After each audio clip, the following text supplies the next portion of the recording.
so proud I remembered to do that. Okay, so we are recording. And now I will share my screen. And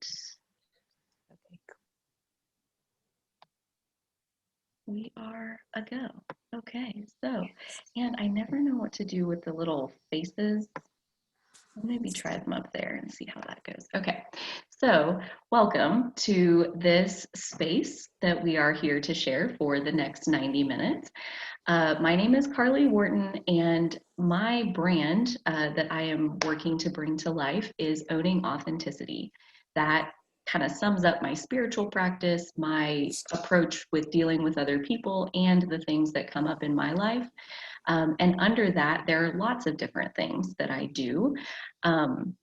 Probably my favorite, and I was telling Cindy that I've been very active in my podcast lately. That podcast is called iLearned, and I talk about a very wide variety of things on that podcast, telling stories about skills that I feel like I didn't have early on, and kind of what that experience was like to be without those coping skills, and then learning those coping skills and what that allows me to do. So trying to kind of lay it out there as far as if there's something lacking in your life, if there's something about your behavior that you wish you could improve, I totally believe it's possible. I think we can practice our behavior and we can grow new skills. So the goal of that podcast is to talk about those things in a fluid, flexible way that acknowledges that we can evolve and gain new abilities. So I do have 42 episodes now available of that podcast. And like I said, this is probably the main thing that I do. Once upon a time, I hosted sessions like this one was kind of the main thing that I did. And I had a lot of fun with that. And at this point, I feel like I have switched gears to where this is the main thing that I'm offering content-wise. So definitely wanted to give you a look at that. The other one, though, since we're talking astrology, my second podcast is called Astro Lessons, and that is specifically focused around astrology and natal charts and breaking it down into bite-sized pieces that are easy to take in. So like one piece at a time. So those episodes are anywhere from like 5 minutes to 20 minutes, and very independent little lessons that you can take in. And there are 18 episodes of those. So if you are inclined, when you go to those links, the anchor.fm, you can listen from right there, or you can also find everywhere that those podcasts are streaming. Like if you'd rather listen on Spotify or wherever you normally get your podcasts, you can check it out there. And there are YouTube videos. So this is a beginner level event, and I love doing beginner level events because I love boiling it down into anybody can access natal charts and their personal astrology if they are wanting to dig into it. And this one, the easy way to get your natal chart for free, I use that as an example. There are lots of other YouTube videos that if you're wanting to dig into this, check those out, see if there's anything there that you might like to take in. And here we are. Okay, so the main event, AstroBeginners, the 12 Zodiac Archetypes. This is the second. AstroBeginners is a series that I did once upon a time, and I am doing it now for a second time. And this is the second episode or installment in that AstroBeginners series. And it's my favorite thing that I've learned about astrology. It is probably my all-time favorite takeaway and my very most favorite piece of knowledge to impart to people that I talk to astrology about. So I am extremely happy to get to do this again today. So the 12 Zodiac Archetypes, my favorite takeaway is that we all possess them all. We are all made up of all 12 Zodiac Archetypes. And the reason being is because we were all born under a sky that includes all of them. Just because the sun happened to be in one of them when we were born, and that gives us our sun sign, or maybe that main zodiac sign that we resonate with, all zodiac signs were present in the sky at that time. And we are encoded with a mixture of all of those energies. And the way that we mix and match those energies makes us unique. It gives us our own unique energetic blueprint or thumbprint. unique to each individual. And we need all 12 of those zodiac archetypes because each one has its own superpower, its own brilliance, um, and its own limitations and its own shadow. It's kind of like, you know, think about a fish. It can live underwater and it can swim to really deep parts of the ocean because it's built like a fish. And that makes it really, really good at being really deep in the water. We humans can't do that because we're not built that way. But flip our roles and put the fish on the dry land, and like it has limitations. There's brilliance and then there's limitations. It's just the way it is. It's that duality of the universe, of everything that there is. And one of my very favorite quotes that I feel that I fell into at the beginning of my self-love journey was, everybody is a genius, but if you judge a fish by its ability to climb a tree, it will live its whole life believing that it's stupid. And oh man, did I feel that on like a whole number of levels. And I think that's the trick with like looking at these 12 archetypes, is to say, how is each one of them uniquely brilliant and just full of their own power? And realize that where each sign is limited, that's no problem because we have access to all the signs and we can flip into other energy as however we see fit. So that's the cool thing about learning all 12 of them and believing that they are present within you, is that they're all good at different things and life calls for different abilities at different times. So being able to maximize the skill set of all 12 zodiac energies, that's like a superpower all by itself. So that's what we're here to talk about. So as we go through each of the 12 energies, see how you are able to recognize that energy within yourself. And we're going to talk through like the gifts and the challenges of each sign. And some of them will resonate more than others. So empty signs, like when you look at the natal chart wheel itself, the outer wheel is the 12 zodiacs because they were all present in the sky when you were born. And some of those signs have clusters of planets and luminaries and asteroids and all kinds of things, whatever it is.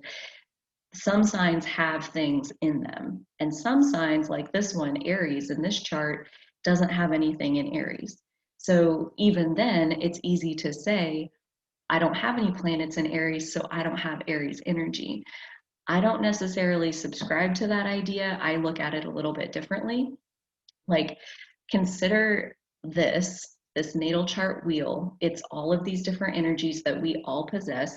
It is like a house blueprint. So for me, I have a lot of planets in Gemini. I have a lot of Gemini energy. So maybe this is my Gemini space. It's really, really big in my house. It takes up a lot of space. And for me, that was my chart we were just looking at. I don't have any planets in Aries. So maybe this right here is my Aries space. So it's not that Aries isn't present, it is. But how often am I sitting in that closet and spending any real time in there? I'm really not. I might visit inside the closet to hang something up and then I go away. Like that's my interaction of it. But something like my family room that's really big, maybe that's my Sagittarius energy. So you see, like it's a matter of dominance. Like you may not really prioritize that energy, but you still have it. Like you're right-handed or left-handed. Like if I'm right-handed, so I pick up a pen naturally with my right hand. If I had to pick it up with my left hand, I could. And if I had to write something, you would be able to read it. But is it as easy? Is it as fun? Is it as in the flow? No, it's not. I'm right-handed. So those little rooms in your house, those signs where maybe you don't have any planets there, they're empty. It just probably means that it's not going to resonate quite as much. But the signs where you have stuff, most likely you're really going to be able to see that part of yourself, like as a whole nother part. So yes, see how we can find each one inside of ourselves. And I'm going to present this is a little bit different than how I did it last time, but this time I'm going to present it as sister signs. So that just means that the signs that are always across from each other, on the zodiac wheel. So this is an example that I've highlighted Taurus and Scorpio. They are sister signs because they are always across from each other. So as we go through, we're going to start with Aries, Libra, and then do Taurus, Scorpio, and we're just going to go around and cover all 6 pairs. And how we're going to look at each sign is through its light side and its shadow side, or its gifts and its challenges. And I want to take just a second to separate why do we care about light side, shadow side. Another way to think about that is your gas tank. Is your gas tank full or is your gas tank empty? Because that's what's ultimately controlling whether you're on the light side or the dark side of any of those signs.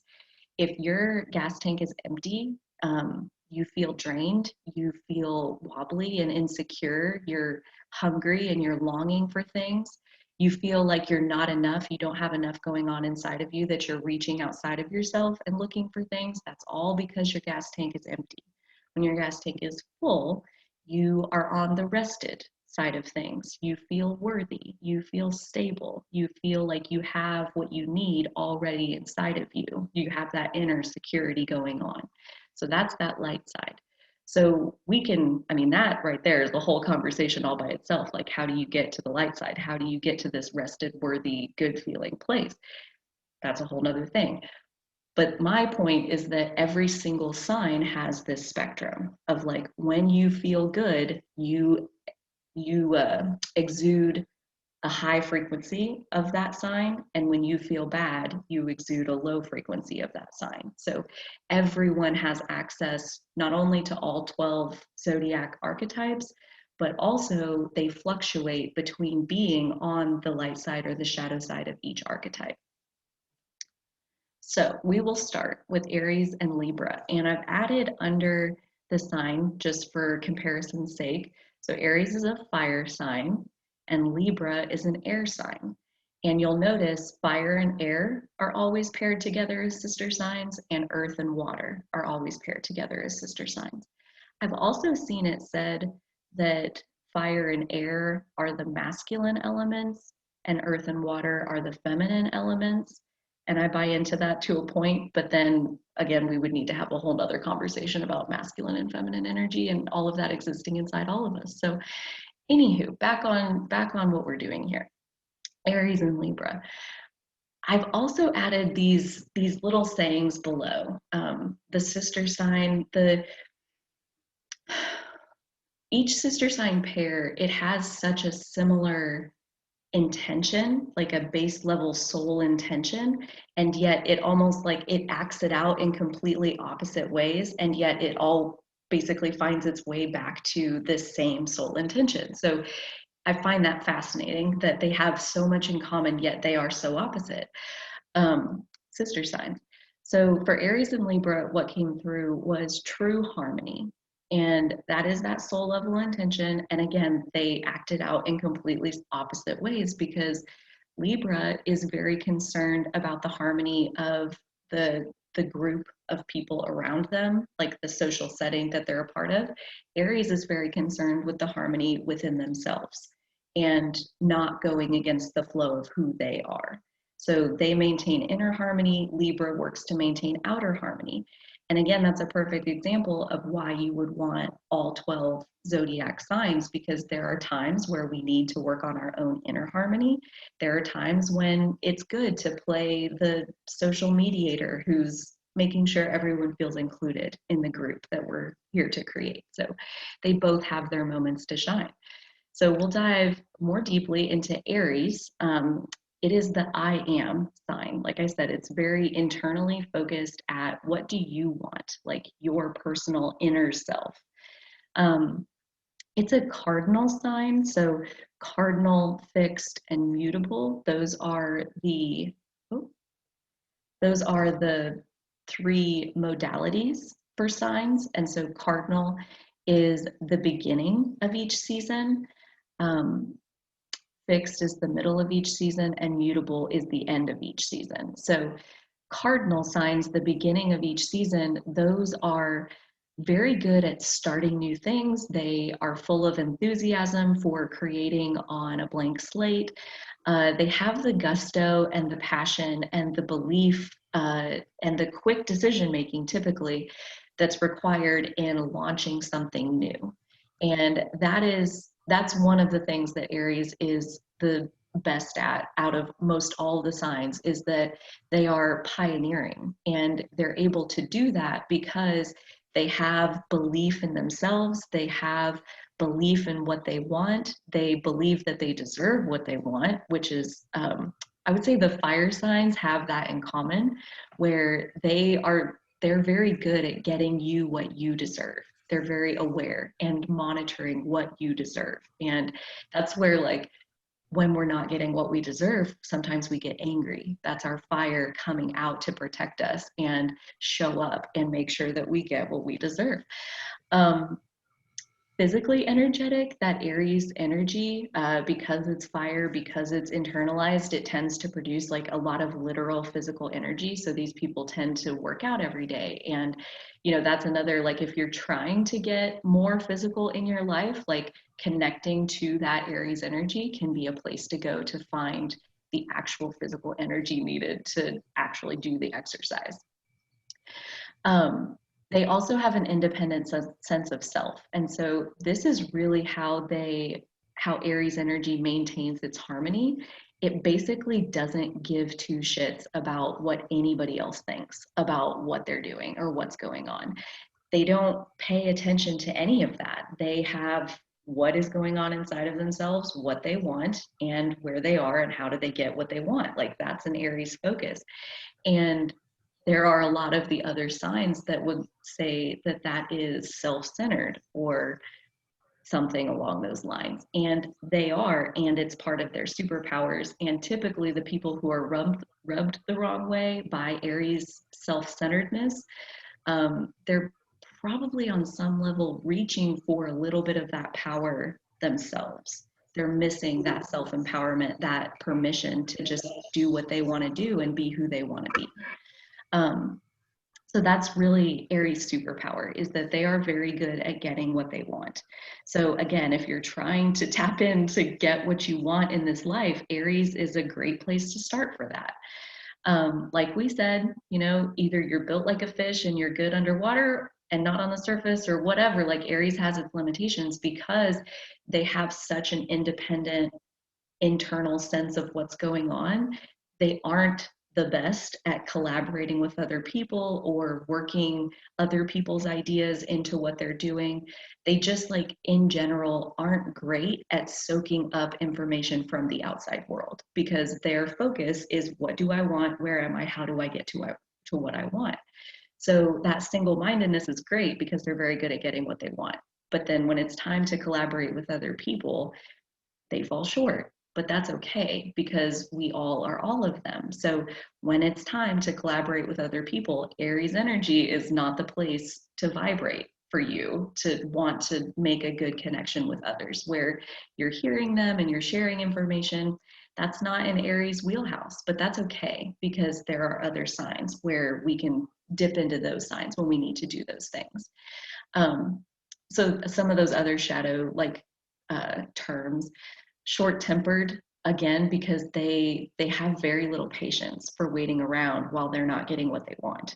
They are going to get what they want, and quickly, otherwise they get really, like, growly about it. And that also makes them somewhat impulsive. But another way at looking at impulsive just means that their decision-making process is really short.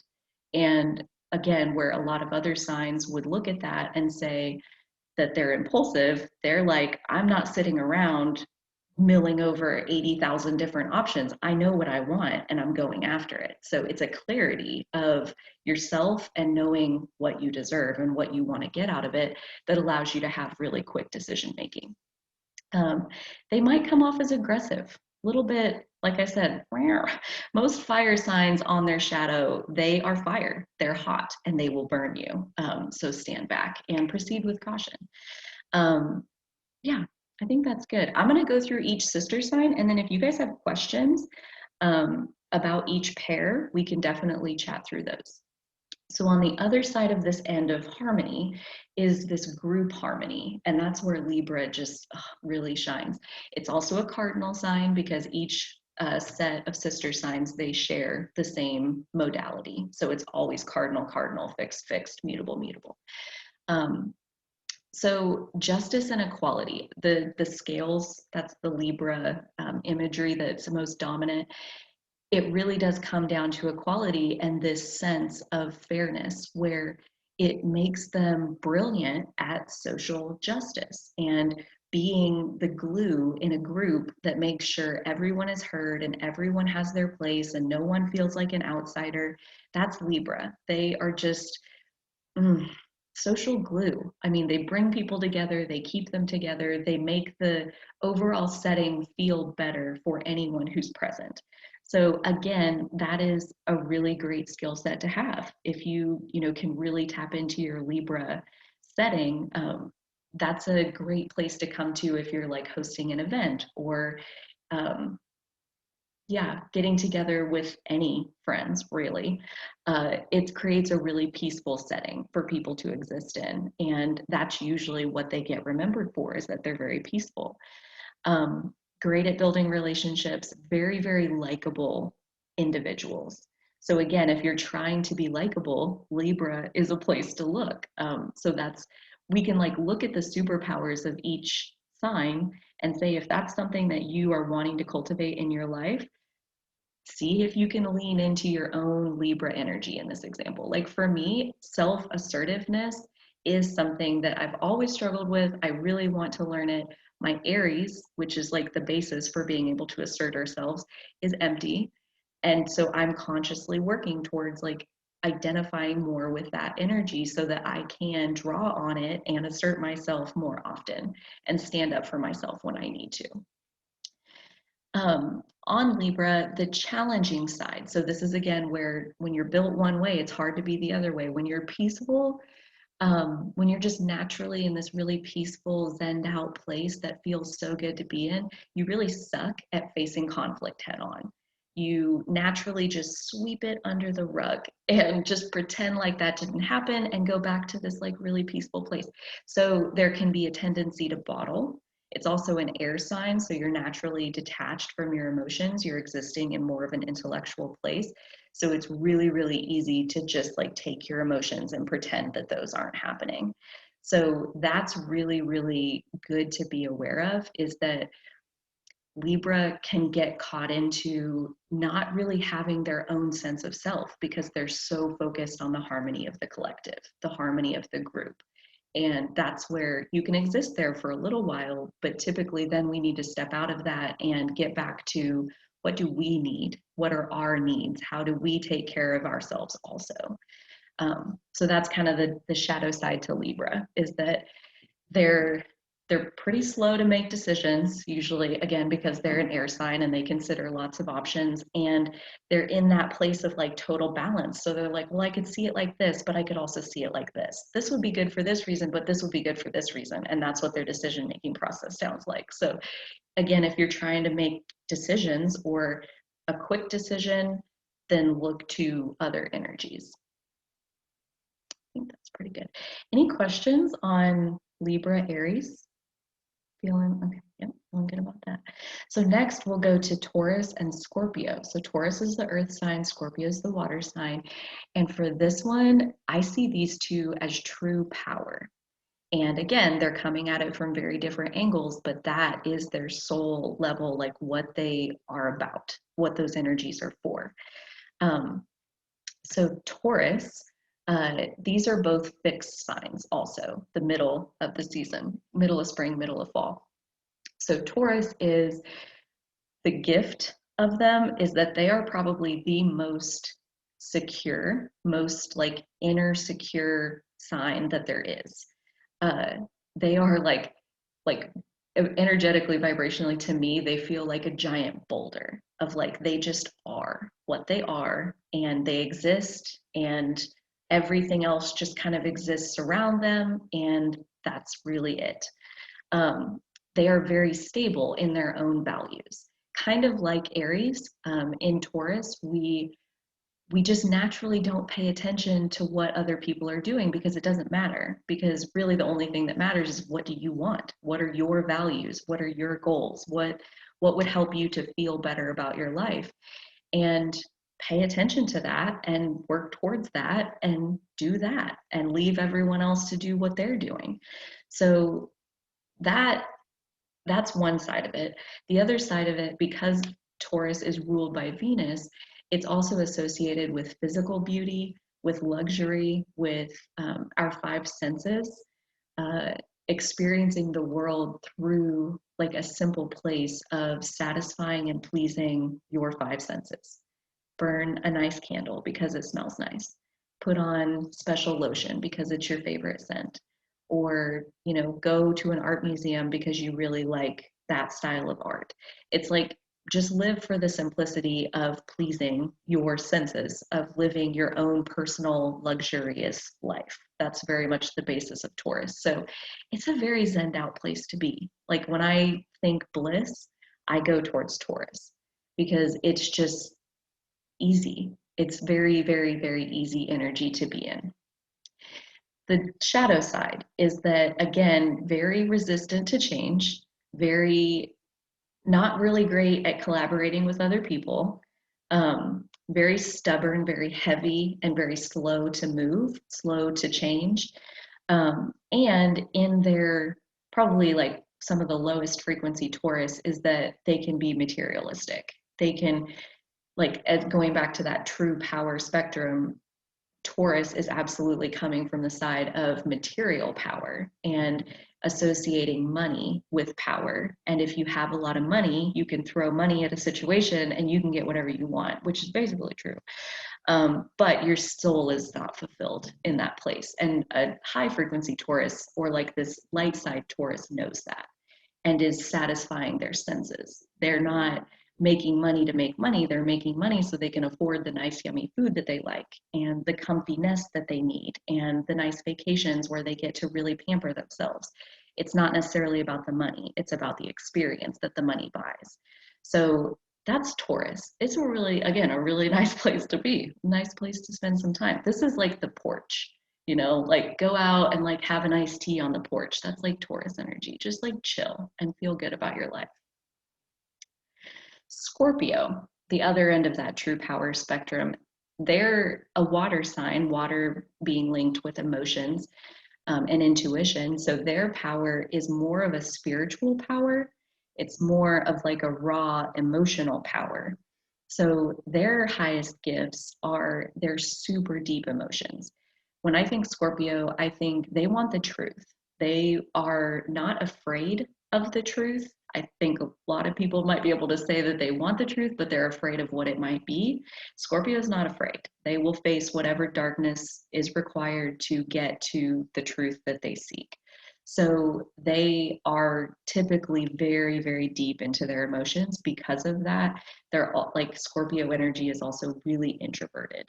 It's like something that you experience a lot either by yourself or in like a very intimate, very close relationship where you feel really comfortable exposing your most vulnerable parts to this other person.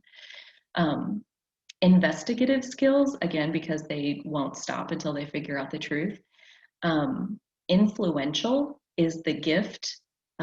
Basically, they have a read on people. They can sense what another person is feeling. So keep in mind, again, we all have Scorpio energy in us somewhere. It's one of the three energies that can sense what other people are feeling. But when Scorpio senses that, Scorpio is definitely the most strategic of all the water signs. So they sense your emotional state, and then they're able to basically work out a path to say, if I say this and if I influence you this way, I can get you over here to do this thing that I want. Like they're seeing this bigger picture of being able to move all of the pieces and to shape shift basically, and be different things in front of different people, however they need to be, so that they can get done what they want to get done. So they're exerting their power in an emotional influence type way. And so that is like a really, really deep power that Scorpio energy has. And again, we're all gonna, I mean, depends on how tuned in you are to your Scorpio energy, how capable you feel of being able to do these things that I'm talking about. Um, but I mean, we're all capable on some level. The shadow side to Scorpio, and especially that influential piece, it's called manipulating, manipulating people. And when we hear it put like that, we instantly recognize this is a bad thing. This is really, whoa, you shouldn't do that. And probably not, you know, it's one of those things that we're definitely into the gray area, and that's Scorpio territory for sure, is like really the depth of the human condition. We have the ability to manipulate or influence, and should we do it or not? And I'm going to say it depends. Because if you're in the light side, if you're in this high frequency of love for yourself and everything, and you're influencing someone to feel better about themselves and to feel better about their life and their outlook, use your Scorpio gifts and guide them into this better feeling place. And why wouldn't you use your power for good, basically? Versus if I'm like a sneaky car salesman or something like this, and I, not to give a bad rap to all car salesmen by any means, but like if you're using your power to manipulate people to do things for your own gain, knowing that you're taking advantage of their well-being and they're not getting anything out of it, you've crossed into some territory where like, hey, you're probably racking up some negative karma at that point. So like, it's like that. Like we have access to this power, and now how are you using that? How you choose to use it and show up to it is saying a lot about who you are as a person. Calculating is another one that like, it's a really nice way of saying that they're vengeful. They, like, if you cross a Scorpio, they start plotting revenge in their minds. And again, they're so like in the darkness and in the depths that like no option is really off limits to them. When they're hurt, their mind goes some really dark places.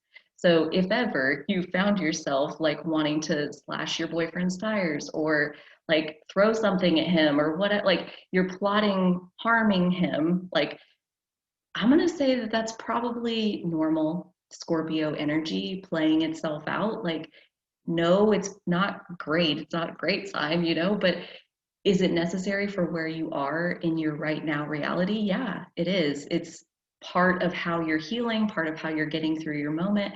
And that's where like nothing is off limits to Scorpio.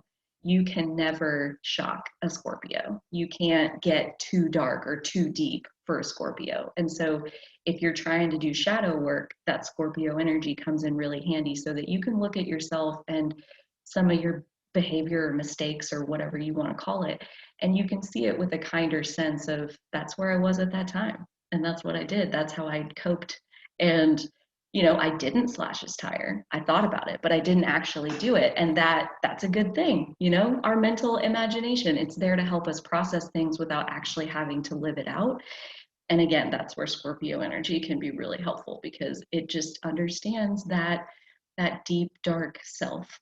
Scorpio is said to embody the best parts of human nature and the worst parts of human nature. It's like how good we can feel and how bad we can feel. And that's all wrapped up in Scorpio. So it's a place where complex emotions are understood and they're not scary, and we can work through it in a way where we feel understood. So definitely a big fan of Scorpio energy. Any questions, Taurus, Scorpio? Good, cool. Gemini and Sagittarius, so air and fire. And on this one, I put true knowing because when I think Gemini and Sagittarius, I think emotionally detached, much more prioritizing their knowing, their intellect and their thoughts and what they know about the situation is first and foremost, and underlying that would be their emotions. Not that they don't have them, but it just is a priority thing. So Gemini, the gifts of Gemini is endless curiosity. So there's like no such thing as too much information. Like you want all the information, you want to know all the things. Like when you have a brand new interest and you feel like I have to know everything about this interest, and so you spend 4 hours on the internet like binging everything you can find about this interest, you're in your Gemini space. You're in your like, I want to learn, I want to soak this up like a sponge. That is absolutely Gemini energy. It's a lifelong learner. They are good at receiving inspired ideas. And I think a lot of the reason for that, so again, this would be like if you're wanting to receive inspired ideas, look to your Gemini energy. I think the reason is because in Gemini energy, the thoughts are allowed to be disconnected. Nothing has to make coherent sense. Gemini can jump from global warming to hippos to snake plants to root beer to, I mean, it just like can go from one thing to another. And because of that disjointed thinking process, brilliant little things can like pop in the open space where you're not forcing it to make like one coherent narrative. Things can kind of slip into between the cracks. And that's why Gemini technically and Virgo, Gemini, Virgo are both ruled by Mercury, and Mercury is said to be the messenger of the gods. And again, I think that's why, because there's space, there's open space where you're not forcing anything. Your mind is just open, and you allow whatever's willing to come in, and take it and realize Gemini is good at not being overwhelmed by the unknown because they love to learn. So if you're wanting to cultivate a beginner's mindset or just get better at being flexible and kind of spontaneous and adapting, Gemini is a great place to do that because when they see something that is unknown to them, they instantly go into curious mode. They're like, what are you? Like an alien questioning a human that they found. Like, what are you? What is this? What do you mean? Like, how does this work? And you Google everything and you just read, and nothing is sparking emotions. It's not like a defensive or like lack-based consciousness, like I have to know this. It's just curious, like genuine curiosity. And so that's kind of like a protection from ever feeling like I don't know enough or I am not smart enough or whatever. Like Gemini is capable of learning, and they find a lot of confidence in that ability to like, even when I see something I don't know about, I can just learn it and figure it out and move on with that knowledge.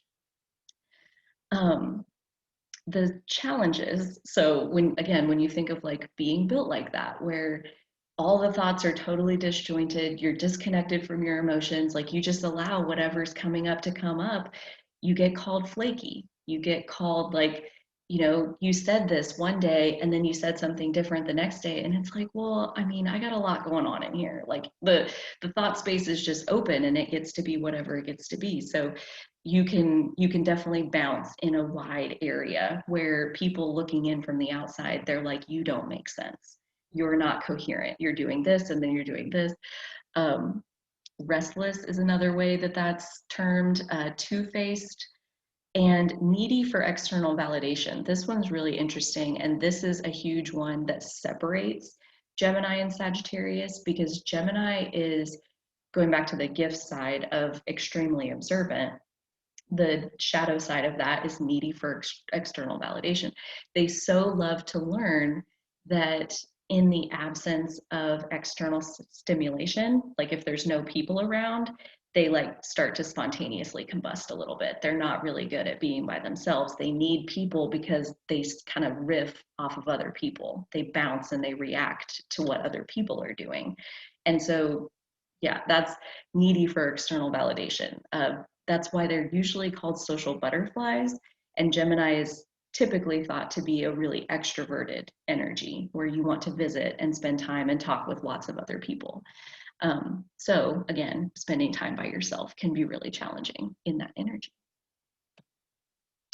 So Sagittarius, on the other hand, they do not pay attention to what other people are doing. They do not, they do from a sense of like people watching, and they love to observe behavior and those kinds of things, but like, oh, you did that, so that means I need to, no, none of that. Like and they're much better at kind of like walking their own path compared to Gemini. They're able to say, this is my truth, this is what I want to do, and I'm going to stick to this. And then whoever I meet along that path, that's great. And I'm open. Sagittarius is typically a very friendly energy, but they're not, not quite so dependent on that external stimulation like Gemini is.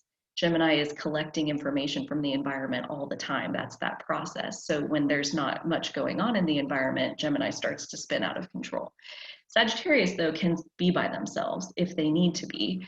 That's why they tend to go by like independent explorers. They don't really need anybody else's permission to go explore something that they want to explore. Optimistic and limitless, I love this about them. Again, kind of from that same basis of Gemini's confidence of, if I find something that's unknown, I'll just learn about it. Sagittarius basically has that too. Like, if I find unknown territory, I'll walk it, I'll explore it, I'll learn what I need to learn. Like, they just don't have any fear of the unknown. They're more than willing to explore that and to update their internal belief system to accommodate whatever new stuff they're learning. Their beliefs are very, I mean, we're talking mutable energy with Gemini and Sagittarius, which basically means flexible. So Sagittarius is very, like it says, bold in their own truth, very secure in their own version of the truth and their own belief system. But unlike Taurus, which is basically the same, Taurus is a fixed sign. And so their beliefs are like rock solid. Sagittarius is constantly learning and constantly evolving and constantly exploring new meaning and new depths. And every time they learn something new, the belief system gets updated. And so, and that can happen pretty quickly. Like, they're not tied down at all, kind of the opposite of Taurus in that way.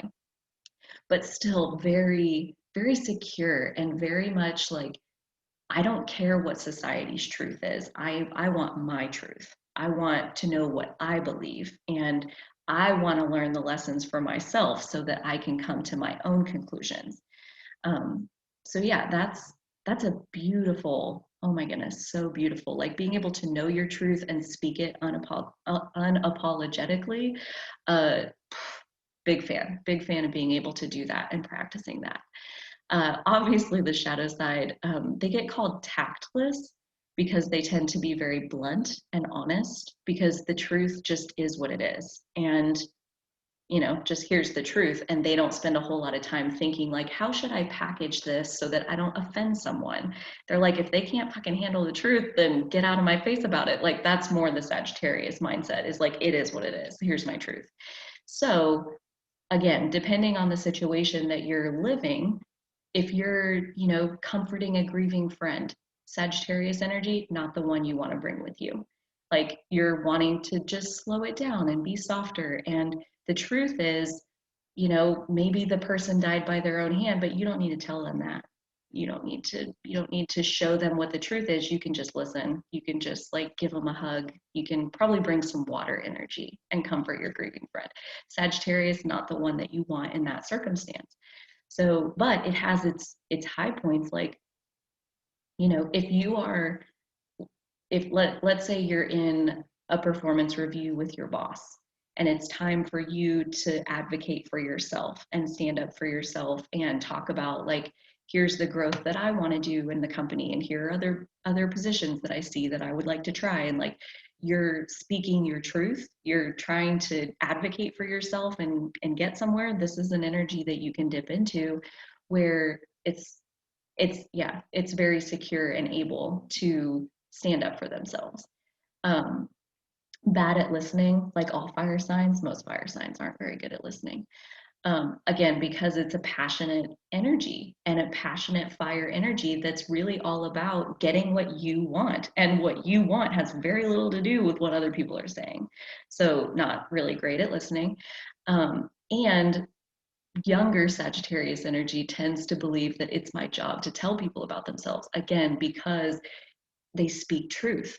I speak truth. I know the truth. I say the truth, all of these things. And it's, most people don't want to hear it. They, you know, this energy tends to have to learn the lesson that only really answer the questions that are asked. You know, you don't need to just speak the truth just to speak the truth. If somebody asks a question, answer it. But unless they do, you probably can just keep your thoughts to yourself. Sagittarius not always great at doing that. I see Cindy had to pop off here or drop off. Oh, yep, her son got there, so that's good. Okay. Any questions, Gemini, Sagittarius? Yeah, go for it. Well, I'm a Sagittarius, and very much everything you pretty much touched on, the good and the bad, is just almost spot on to the point that I'm like, oh my gosh. Right, and that's okay. Like, oh, go ahead. No, I was just gonna say, like my mom always told me since I was very little, she's like, I've done everything that I could to teach you how to be, polite and what your delivery is, and that's the one thing I failed. She's always told me, like, I'm 46 years old and she's still like, you're not very diplomatic. It's like, Mom, I'm trying. I promise you. She's like, yeah, I can see you doing a lot better, but I'm just like, so I can see now what I need to tune into other signs so I can just Yeah, mellow that side. Okay, yeah, good. exactly. Like That's good to know. balancing. I got hope. Oh, for sure.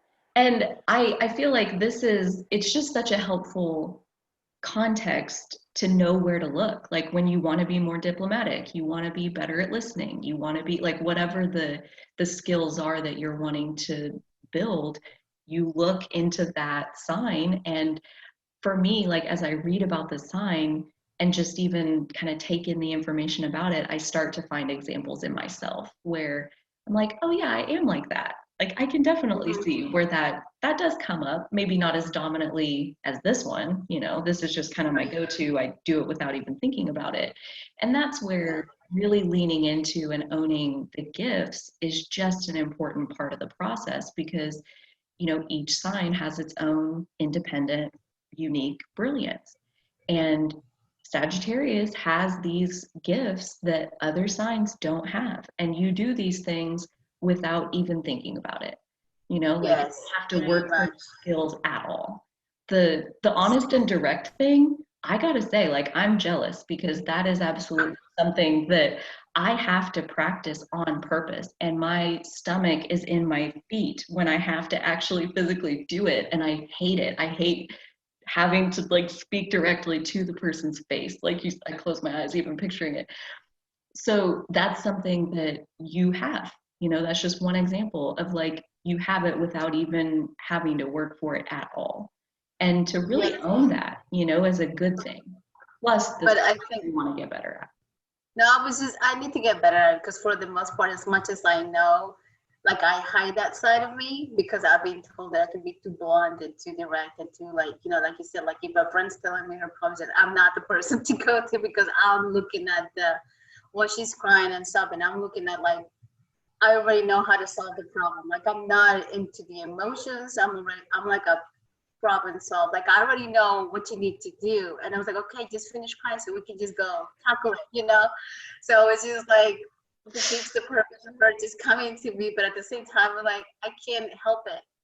So a lot of times, like you said, like I wish I had that. I could just like avoid confrontation at all costs. I just really don't, because I don't know what I'm going to say. I'm afraid of that. You know what I mean?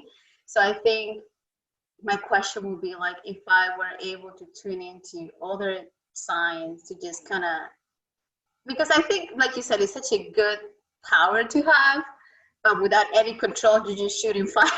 You know what I mean? For Not sure. what is necessary, but just like, just because, and then you causing fire, it's just for no reason. So that's Yeah. kind of like a question.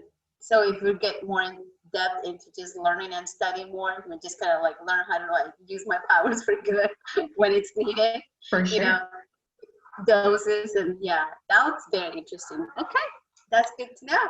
I love that too because I think basically you described why self-awareness is so important in general. Like we all have such power, and before we're really aware of ourselves, we're just shooting power out in every which direction and normally not hitting our targets, right? We're just like totally not in control. And when we really get aware of ourselves and what we're doing and all of the different things that are at play, all the different sides to ourselves, it gets easier to make a conscious choice of like, who do I want to show up as in this moment? Like, do I, do I want to be the friend that my friend turns to when they're grieving? Like, I decided I really don't. I don't have the skills for that. I don't find it enjoyable. So my friends just know, like, if you're at the crying stage, don't call me. Like, that's not what I'm here for. When you're ready to problem solve and you're ready to like talk solutions, give me a call and I'm all over it. I'll be there for you, like drop everything. But I don't have the capacity to sit Yeah, I and would like to. I would like to know that I could come for them, which I do, but I would like to do more of that. You know, like soften this tackle problem and just really focus, like be present on her in her pain and share that. You know what I mean? Things like that. Just well, and not just so that's where we're going next is Cancer, okay. actually, I do Ooh, believe. pretty.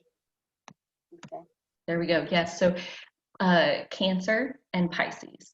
Pay special attention to those for what you just said, as far as like being able to comfort and offer compassion. Cancer and Pisces, those are the two that you're going to want to tap into. So for this one, Cancer and Capricorn, uh, to me, they represent true nurturing. And again, they're doing it in very different ways. Cancer is a water sign, so they're nurturing through emotional means.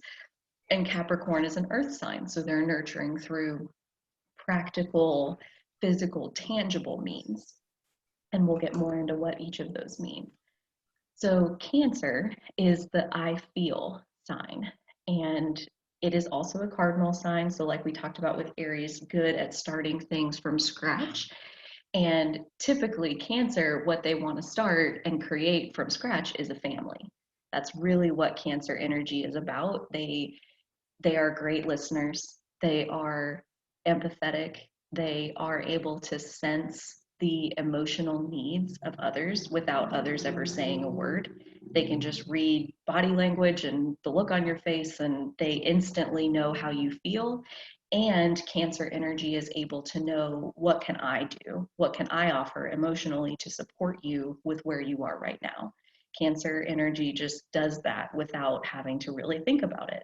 And so probably Patty, like me, like these are the types of skills that you're like, are you sure I have Cancer energy inside of me? Because I don't remember seeing it around, but you know, it's probably one of those little things, like it's a broom closet off your kitchen. It's like a teeny tiny little space in your house that you probably don't hang out in there very often, but that doesn't mean that you couldn't deliberately go into the broom closet and still study every nook and cranny of this tiny little space and get better at being aware of what's in there. So, um, Cancer energy is typically related to the divine feminine and the nurturing divine mother.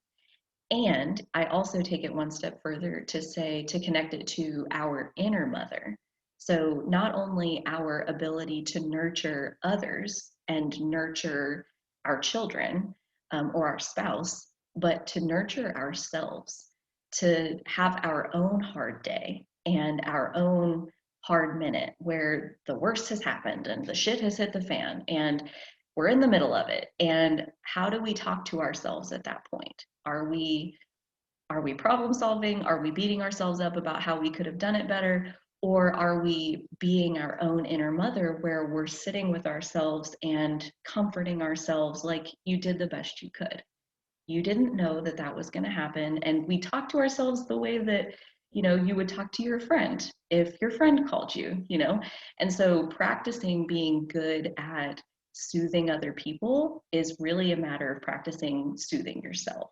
And the better you get at soothing yourself, the better you are naturally at soothing other people. So again, that's where Cancer is, some of their natural gift is that they're just harmonious people because they're really good at soothing, very good at soothing across the board. You, me, all of us. Like, my mom has a Cancer moon, and our house, it just was a peaceful place. Like, that's just all there is to it. And I have a big belief that she did that, you know, like that was how she wanted her house to be because she needs to exist in this harmonious home nest kind of place. And because of that, she held that frequency and we all got to live there with her. So that's the brilliance of that Cancer energy, is that it really does feel really good to have someone shine that Cancer energy on you. And like we said, our own inner mother, our own ability to nurture ourselves, to step into that for self-care purposes if we need to. the shadow side or the challenge for Cancer is kind of the opposite of Sagittarius. They are so indirect. Like they cannot speak their truth to save their life. Not going to happen. And so because of that, they act out their emotions in very passive aggressive ways, very subtle ways where people are having to like read between the lines, and probably somebody like you and me is like, just tell me what's what and we'll just fix it, you know? And Cancer just can't. Like they're putting their emotions into words. It just doesn't really work. They're more like they can sense, you know, sense your emotional state. They can know like, oh, you know, she needs a sandwich or like a kind word or a hug or whatever. Like they know what to do to take emotional care of the people that they care about. So words don't really factor in to that process. Disappointed by others, lacking emotional availability.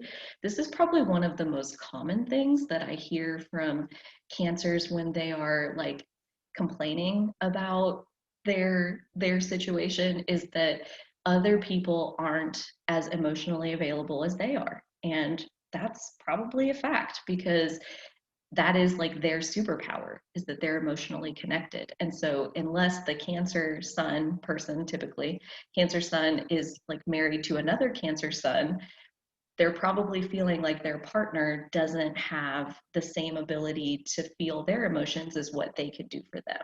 So they feel like they give more than they get back, typically, is like kind of the shadow side of that. Enmeshment means like they, kind of like Libra, they can lose their own sense of self. Like they don't have an identity outside of, I'm the mom of these 4 kids and I'm the wife to so and so and I keep care of this house and that's my whole self.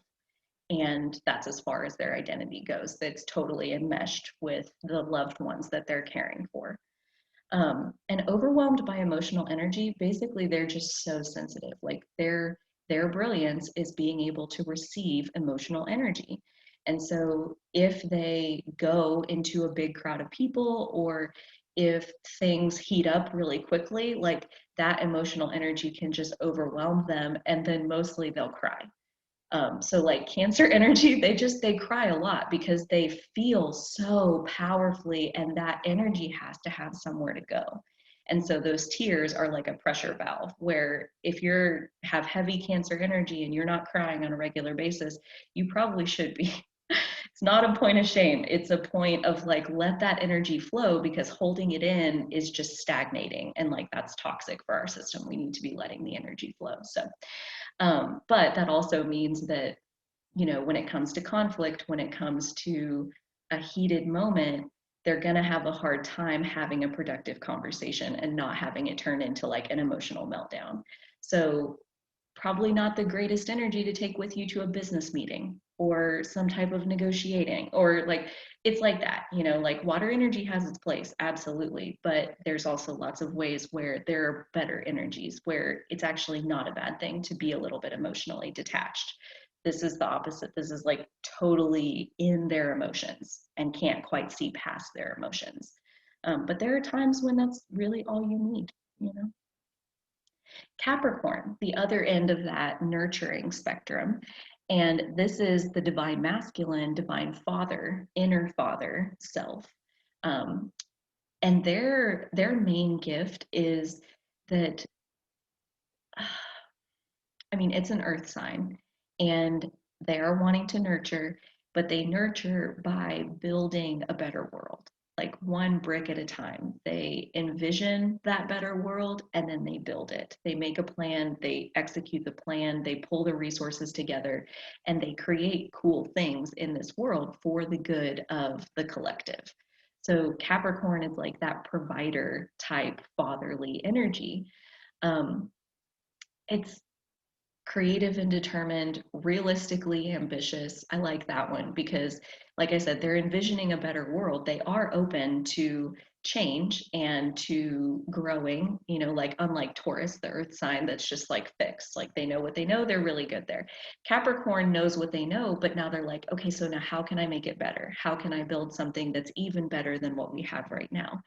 And they're confident in their ability to conceive of that kind of vision and then turn it into a plan of action that ends in a physical, tangible result. There's also a lot of Capricorn artists, like singers and painters and just all kinds of artists who are Capricorns who, when they are building a better world, they're contributing to it through art.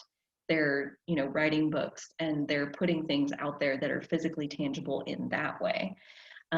And typically their viewpoint is it's just, you can tell like that, wow, that's a Capricorn sun. And their art is tends to be very different because Capricorn is such a practical, responsible, productive energy. So yeah, there's usually a point to their art. They're creating art that they want you to take in, but they want you to take it in so that you can understand whatever it is. The challenge is that they're very hard on themselves. So like if they're not building a better world every single day, they're like beating up on themselves for not building a better world, which that's such a huge job and they don't care. Like they just have to. It's in that soul level awareness of they need to build this better world. Unhappy without achievement, like that physical, tangible achievement that proves they are moving along the path of building the better world. So they don't, you know, kind of like Taurus doesn't just want money for money, they want the money for the things it can buy. They don't just, Capricorn doesn't just want achievement, they want achievement because achievement proves that they are moving in the right direction. It's like that external validation that they're moving in the right direction. They can be a little bit serious about life because they have such a keen sense for potential and how much better we could make basically anything. And so to joke around and to take days off, it just feels like you're slacking on this really important job of building a better world. So if you're like, okay, I'm going on vacation and it's time to relax, Capricorn energy needs to just like stay at home because they're going to want you to work and do and be productive. And it's not a great resting energy.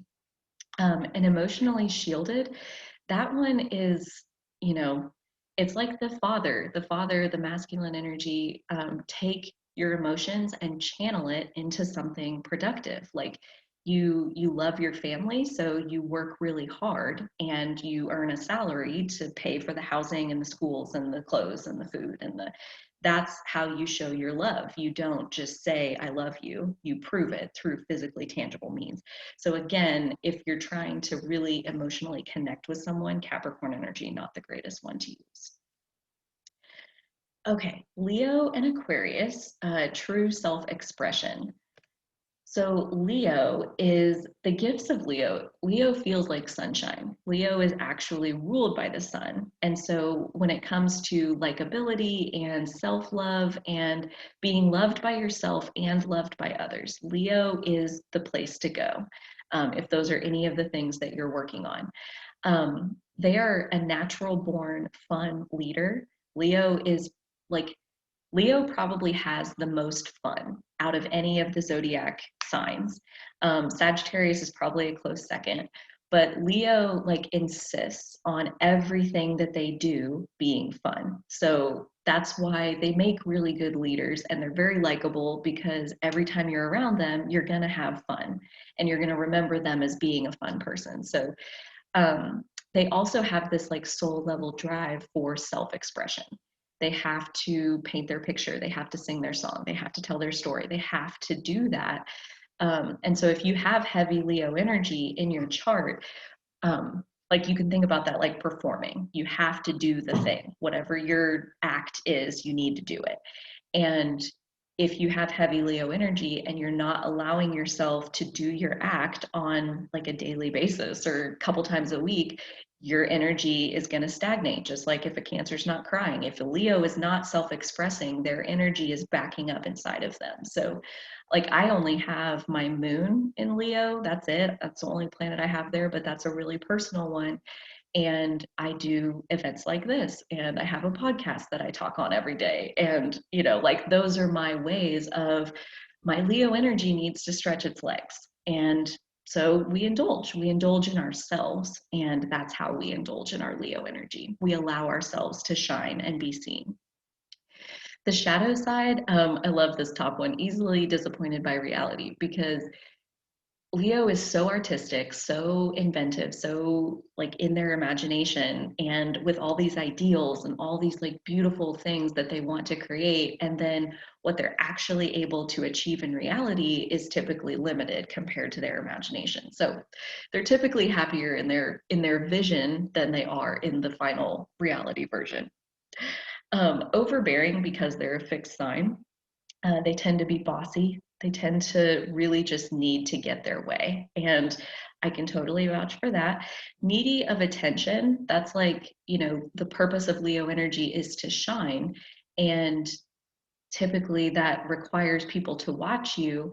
But like with my podcast, I love that I've found a way to indulge that Leo energy and like get to shine, but nobody else is there. I'm sitting in a room all by myself making those episodes. And then later people come along and listen to them, and that's really great. But it really helps as far as like separating, why are you doing this? Why are you doing the self-expression? Is it for other people to give you attention and tell you how great it is? Or is it so that you can shine and so that your soul can do what it feels like it needs to do?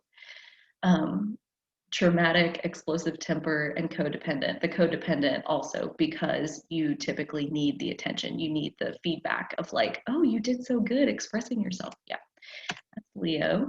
Aquarius, right across from that, is also very self-expressive, but more within their identity. They tend to be thought of as being way ahead of their time. Very unique, very intellectual, like it's another air sign, so it's detached from its emotions by nature. Probably the most in their head of all the air signs is Aquarius, where they can just like really loop around thoughts over and over and over again. So Aquarius can kind of be in that bucket of like overthinking and drawing out decision making, because they're so good at considering options and collecting research and all of that, that actually going into the part where they decide is typically the limiting factor. But if you're in a research phase for a project, Aquarius energy is absolutely a good energy to draw into. On the shadow side, very self-critical. They just have very high standards for themselves in general, seems to be. Resistant to communication. They're very like Aquarius energy is another one that's just very introverted. It works on an internal space, and it really is a matter of like, who are we and what is our soul here for? What is our identity? And those are personal questions. And then based on that identity, where do we fit into the world? And how do we be in this world with everyone else? Lacking ability to collaborate with others, basically for the same reason. Okay, Virgo and Pisces. So this is the last pair, earth and water, and these are the energies of true service.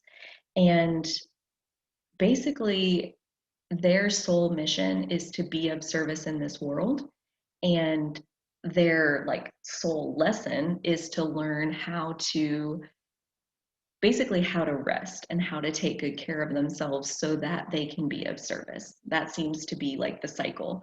I learned a term, selfish giver, that I think sums it up perfectly, where if you really want to give and be of service, you have to learn how to take good care of yourself. Because if you give and give and give and give until your cup is empty, until your gas tank is empty, and now your car is stranded by the side of the road, you're not going anywhere and you're not helping anyone.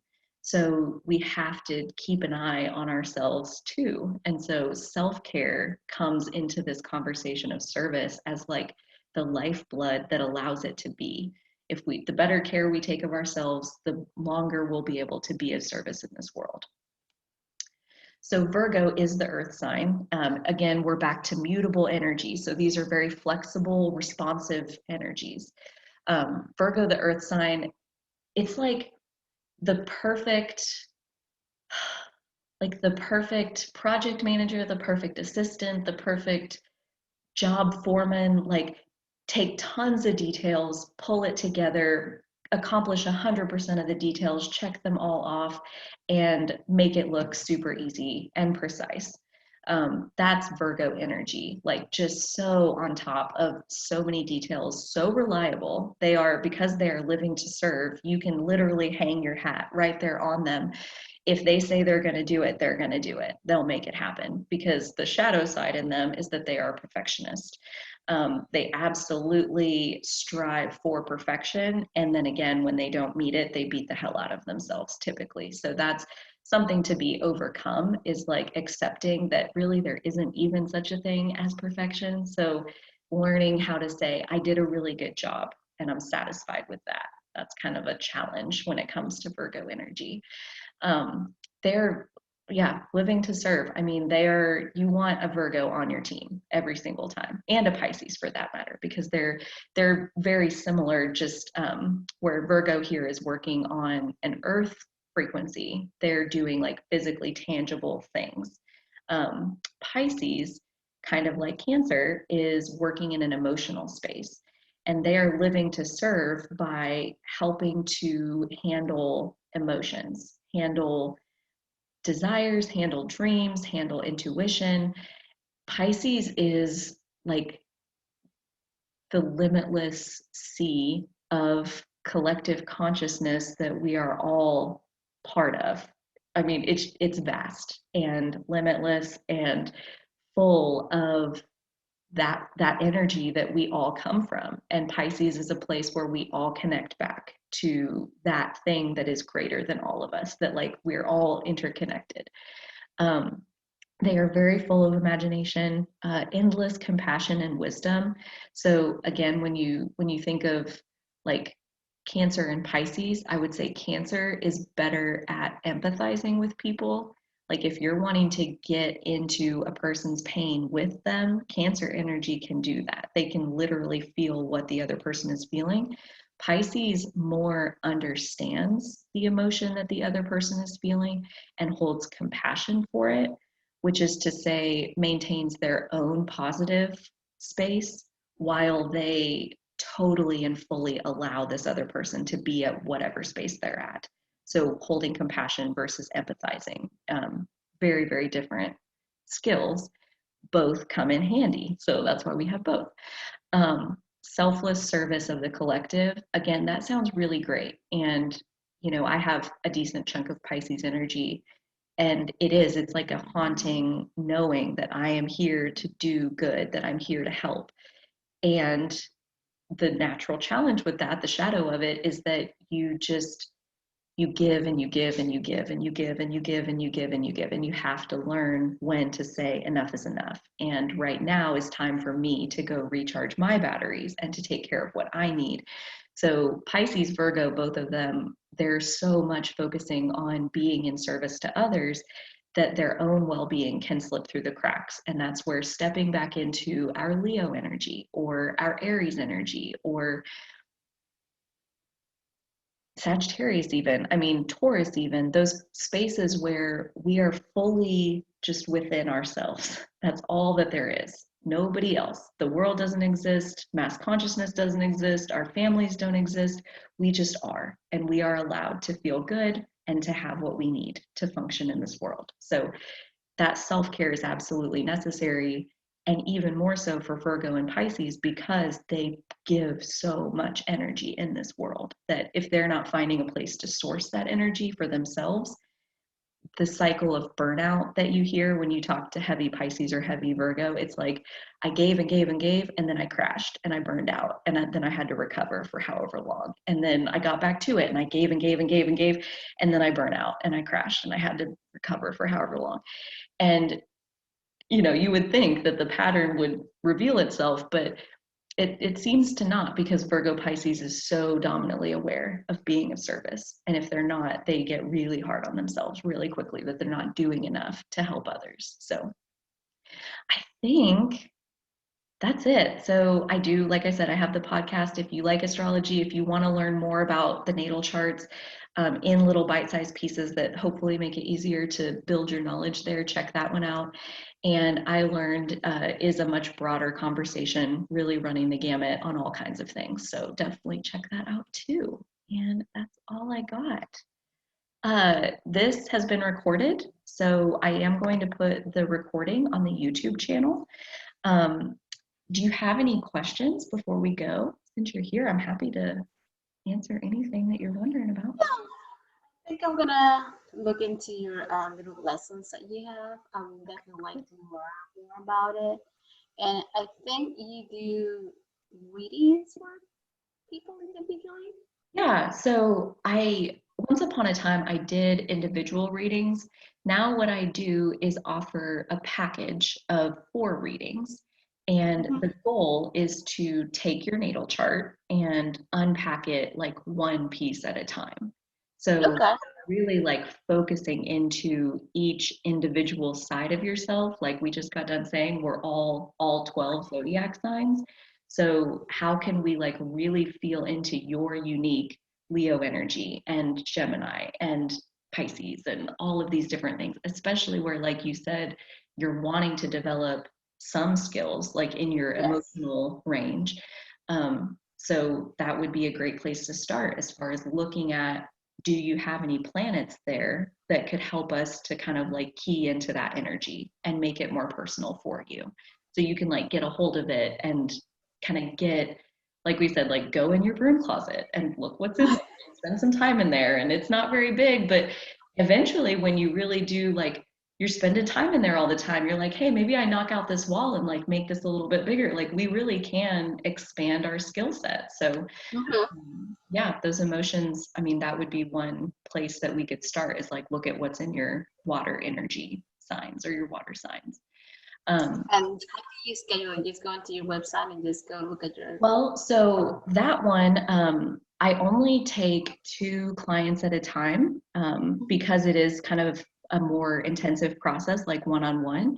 And then I also offer, like, we can either do the 4 sessions, and each session is 90 minutes over Zoom, just like this, and we look at your natal chart together. And we can just do the 4 sessions, or you can spend a little bit extra and get in between support, where we basically can have a conversation back and forth the whole time, like in between the sessions, where as you process what you're getting in the sessions and you're like, oh yeah, my Leo energy, and I saw this about my Gemini side, or whatever, we can continue that conversation. So there's a price point for each if you only wanted the sessions, or if you wanted the conversation in between too. Yes. Do you want to send me?